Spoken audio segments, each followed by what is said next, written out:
C'est un énorme plaisir que j'ai, les amis, sincèrement, de vous retrouver pour l'attaque des Titans saison 3. Ça fait plus d'1 an pour certains, parce que je sais que parmi vous, certains sont de retour pour regarder mes reviews de l'attaque des Titans, et qu'ils n'étaient pas là toute l'année.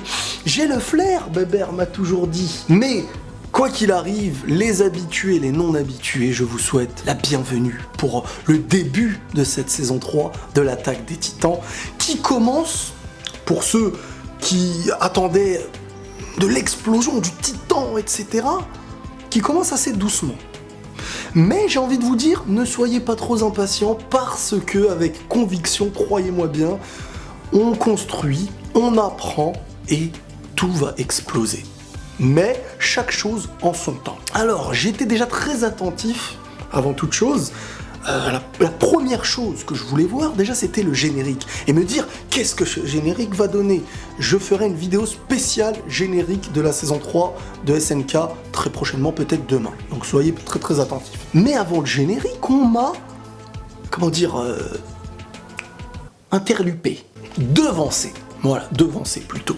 On m'a devancé avec un flash forward, un flash futur. Qu'est-ce que c'est? C'est on voit Eren grand, Eren du futur. Est-ce que, en fin de compte, la voix qu'on entend de Eren du début de l'attaque des Titans jusqu'à maintenant, tu vois, on entend Eren parler plusieurs années après, est-ce que c'est au moment où on le voit devant la mer qu'il parle ou pas? Bref, ce moment-là de l'océan, devant l'océan, c'est une émotion incroyable, parce que là, Eren, il se retrouve face à ce que lui avait dit en fait Armin. Armin avait raison, il se cache certaines choses en dehors du mur, en dehors des murs. Et le mystère, en fin de compte, ne fait que commencer.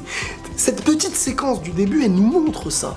Que le mystère de l'attaque des Titans ne va peut-être pas qu'au-delà des murs. Qu'est-ce qu'il y a au-delà de l'océan? Et c'est ça qui commence. C'est ça le début de la saison 3. On a ensuite le générique. Ça, je vous en parle dans une prochaine vidéo, vous inquiétez pas. Je vais quand même dire un petit peu ce que j'en pense. C'est un générique qui est très dans l'émotion, qui est très dans l'histoire, dans ce que chacun a pu connaître individuellement, de ce que ça fait de lui aujourd'hui. Mais, chut, on en parlera plus tard. Chut, voilà. Alors, qu'est-ce qui ressort le plus de cet épisode, hein, en dehors de la fin dont on va en parler, c'est la mort de Nick, le révérend. Nick, qui a été quand même un des personnages très très importants des 2 premières saisons. Lui, là en fait, c'est le gars qui savait des choses, mais qui ne voulait pas en parler. C'est ça ça t'énerve. Tu vois, t'as envie de lui faire ce qu'il a subi, le mec. T'as envie de le torturer, mais qui l'a torturé? Pour quelle raison? Savait-il que Nick avait-il déjà dit des choses au bataillon d'exploration? Des gens au-delà du bataillon de l'exploration, la brigade spéciale, au-delà peut-être de la brigade spéciale, et on apprend dans cet épisode qu'il y a quelqu'un derrière tout ça. Qu'il y a quelqu'un derrière tout ça, et que ceux qui attaquaient dans l'ombre, désormais, le font un peu plus en public. Mais il reste de l'ombre derrière tout ça. Vous l'avez compris, le bataillon de l'exploration, là, hein, nos amis Levi, Eren, etc., ne vont pas être, cette saison-là, les amis du village. Là, au contraire, j'ai envie de vous dire qu'ils vont être peut-être les rejetés. Mais pourquoi? Et c'est ça la vraie question. Qu'est-ce qui se cache derrière tout ça? Quels sont les objectifs? Et même, j'ai envie de dire, du pouvoir. Et là, il y a une petite résonance. Le pouvoir est manipulateur. Un petit peu comme dans la vraie vie, c'est bien fait, ça c'est la réalité. Et donc, qu'est-ce qu'on voit même face au roi qu'on aperçoit là, avec sa dégaine... un peu je m'en foutiste, j'ai envie de dire, il a une dégaine un peu je m'en foutiste, le roi là. Et ben ils sont en train de manigancer des choses en disant vous inquiétez pas, il va les ramener. Et là quand on dit il va les ramener, ça parle de quoi? Ça parle de qui?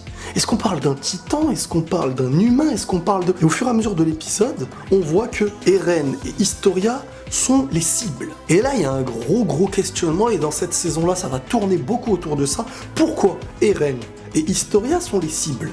C'était déjà dernièrement un peu les cibles de la fin de saison. Bertolt et Rainer, ils voulaient prendre Eren pour certaines choses. Est-ce que c'est pour les mêmes raisons qu'on veut prendre Eren? Et qui se cache derrière tout ça, encore une fois? De l'autre côté, Historia, qui ça y est, on sait quand même qu'elle vient de quelque chose d'historique, et le révérend disait certaines choses par rapport à elle, qu'elle en savait. Mais pourquoi elle ne dit rien à ses amis? Est-ce que c'est vraiment ses amis à ses yeux? À un moment donné, peut-être qu'ils veulent la prendre pour en tirer des informations, ou peut-être pour autre chose, et si c'est autre chose, ça devient encore plus dangereux. Parce qu'en fin de compte, elle est connue de certaines autres personnes, son histoire aussi. Au début de cet épisode aussi, on voit les expériences de Hansi par rapport à Eren qui se transforme en titan pour toujours essayer de travailler cette expérimentation afin de pouvoir se cristalliser et enfin boucher le trou là du mur de Shiganshina. Mais le titan d'Eren commence à être complètement épuisé, donc il a l'air d'être très fatigué parce qu'il gonfle, enfin non il gonfle pas même, j'ai envie de dire, il se transforme en titan, mais il est très maigre et tout ça, et c'est pour ça que dans le trailer, j'avais remarqué cette chose-là, je vous en avais parlé, rappelez-vous. D'où le petit rond rouge là qui était posé sur l'épaule, qui montrait quand même qu'il était assez queuse, hein, le titan là, c'est plus un titan là, c'est un toutou. Pour l'instant, j'ai envie de dire que rien ne va. Ça commence avec... Il y a des gens derrière qui veulent te prendre Eren, Historia. Le pouvoir n'est même pas de ton côté. La brigade spéciale a l'air d'être au courant de certaines choses, ou du moins... ça a l'air d'être la brigade spéciale, ça a l'air de monter au pouvoir, même au niveau du roi. Il y a le révérend qui s'est fait torturer et qui est mort, torturé pour soutirer des informations, ou tué, en fin de compte, parce qu'il ne fallait pas qu'il en dise trop. Tu vois, il y a ces deux options aussi. Et quand on dit torturer, il y a le détail du fait qu'ils lui ont retiré les 10 ongles. Comme disait Levi, au bout de 1 ongle, s'il voulait parler, il aurait parlé. Si on lui enlève les 10 ongles, c'est que le mec, à un moment donné, il n'a rien dit. Et moi, c'est ça qui me choque avec le révérend, c'est purée, t'es au courant de quoi, en fait? Si on te retire tes 10 ongles, qu'on va te tuer, tu peux dire les choses, non?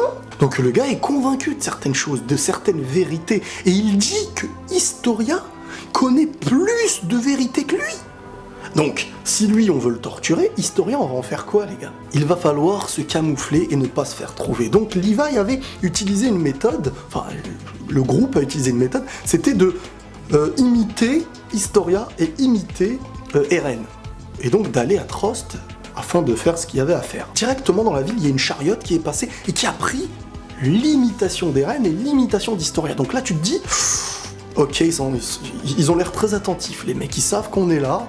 Donc ils ont pris Eren et Historia. Sauf que le contre-pied était super bien foutu. C'était pas Eren et pas Historia, c'était donc Armin et Jean. Le truc s'est très bien passé, Mikasa et tout ça, ils les ont vite bloqués au sol, tout était bon. Sauf que Levi en fait se pose une question. Il se dit c'est bizarre. Si c'était en gros l'État qui avait envoyé ces gens-là, ils auraient pas envoyé des gens aussi nuls.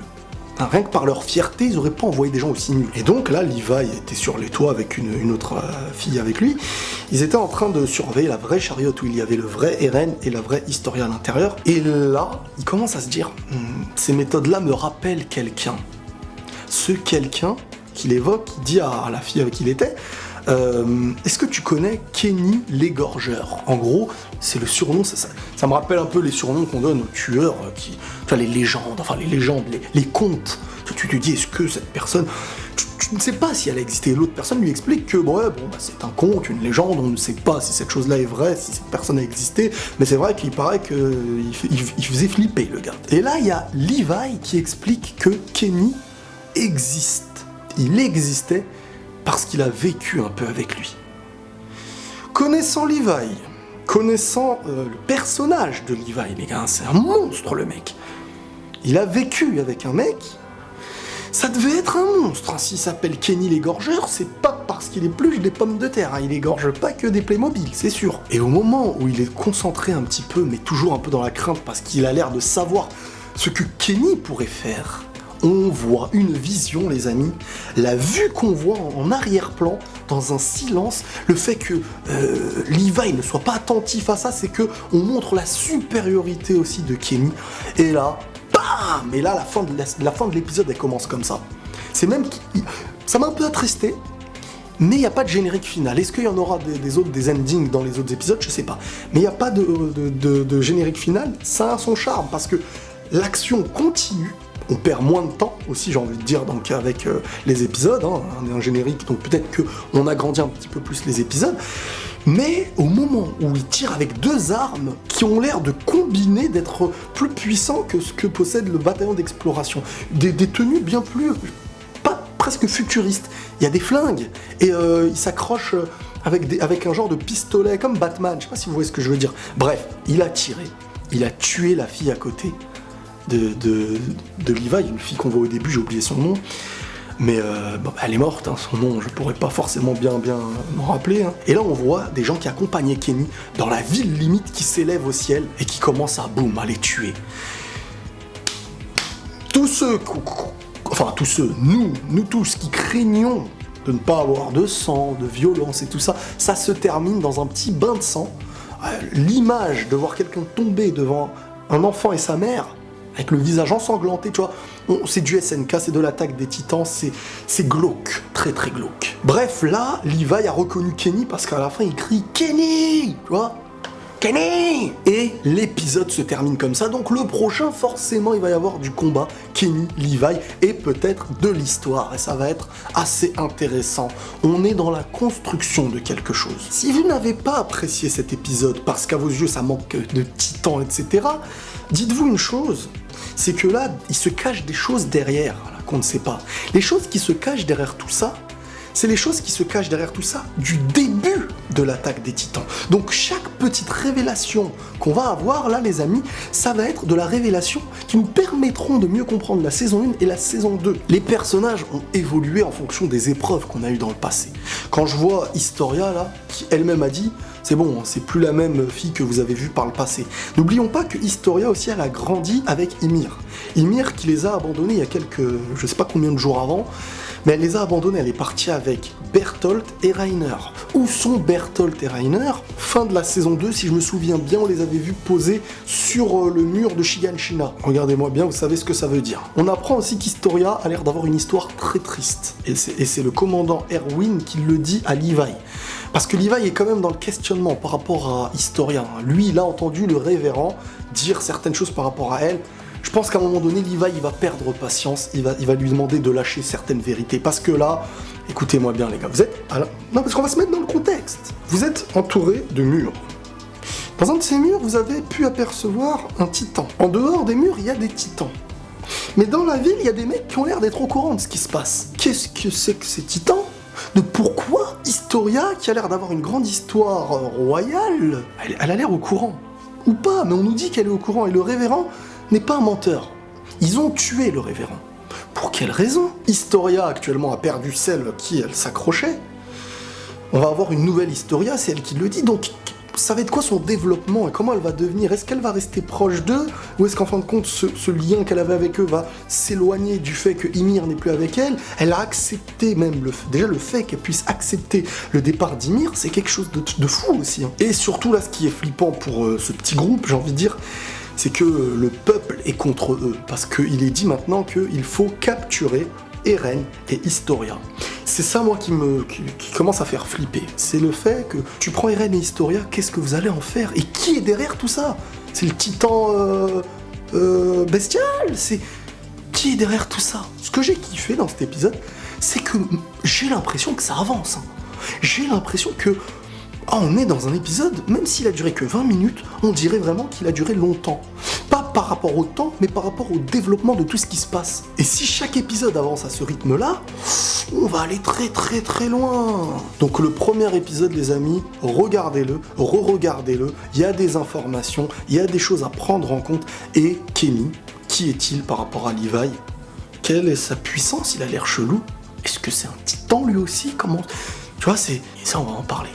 On va bien en parler, les gars. On se retrouve peut-être demain, les amis, pour la vidéo du générique et faire une grande analyse. Pour le retour de l'attaque des titans, je compte sur vos likes, parce que les gars, faut que tout explose.